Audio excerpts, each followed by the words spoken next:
Welcome on the future education. Hindi dictation शुरू करेंगे friends, बहुत इंपॉर्टेंट है। 3 सेकंड में 1 2 3। उपाध्यक्ष महोदय, तब उन लोगों को कुछ आशा हुई कि हम लोग भी उसी तरह चल सकते हैं जिस तरह से पहले चल रहे थे, लेकिन अभी हाल में जो चुनाव हुआ उससे देश के धनिकों के मन में बड़ा संदेह पैदा हुआ कि इस चुनाव के बाद उनकी स्थिति वैसी नहीं रहेगी जो अब तक चली आती रही है। गरीबों और अमीरों के बीच में अब तक जो बहुत बड़ा अंतर चला आ रहा था, उसको अब तेजी से दूर करने का प्रयत्न किया जाएगा।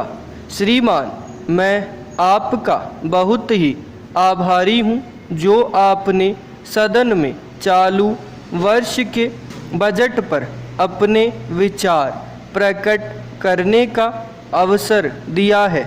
मैं इस बजट का समर्थन करना चाहता हूँ। श्रीमान, मैं सबसे पहले अपने दल के नेता प्रधानमंत्री को इस बात के लिए बधाई देना चाहता हूँ कि उनके नेतृत्व में देश में कांग्रेस दल को स्पष्ट बहुमत मिला और इसके फलस्वरूप यहाँ पर केंद्र में एक ऐसी सरकार का गठन हुआ जो कि देश में वास्तव में समाजवाद लाना चाहती है।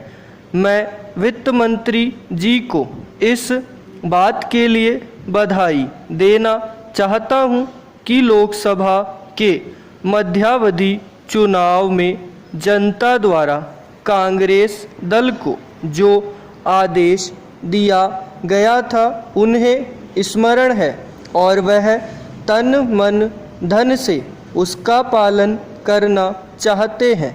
वह आदेश था देश में सामाजिक और आर्थिक विषमता दूर करने का, देश से गरीबी, बेकारी और बेरोजगारी को हटाने का और देश के जो पिछड़े हुए हिस्से हैं उनका पूरा विकास करने का।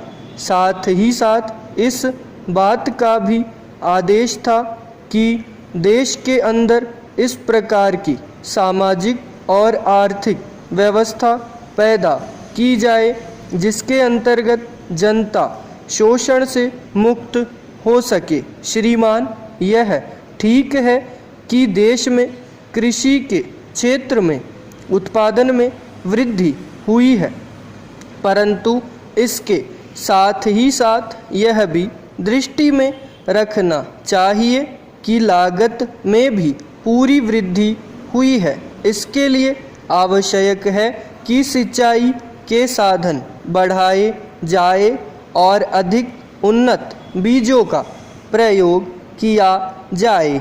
आज कृषकों को कृषि के यंत्र मिलने में बहुत कठिनाई हो रही है। जैसे छोटे छोटे ट्रैक्टरों का देश में बड़ा अभाव है, उनके बनाने के लिए शीघ्र नए कारखाने खोले जाए जिससे कृषकों को जल्द से जल्द ट्रैक्टर मिल सके।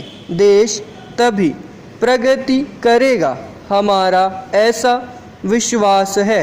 अध्यक्ष महोदय, 10वीं पंचवर्षीय योजना पर विचार करते समय सदन के दोनों पक्षों के सदस्यों ने जो महत्वपूर्ण प्रश्न उठाए हैं उन पर विचार किया जाना बहुत आवश्यक है।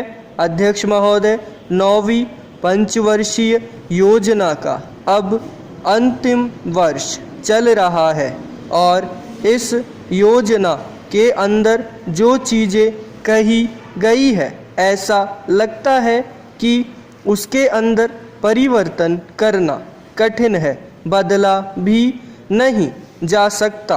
अध्यक्ष महोदय, कुछ चीज़ें की जा सकती है, उसके अंदर आज भी कुल कितना खर्च है यह तय नहीं किया गया, केवल कटौती ही निश्चित की गई है। शुरू में मैं यह कहना चाहता हूँ। धन्यवाद।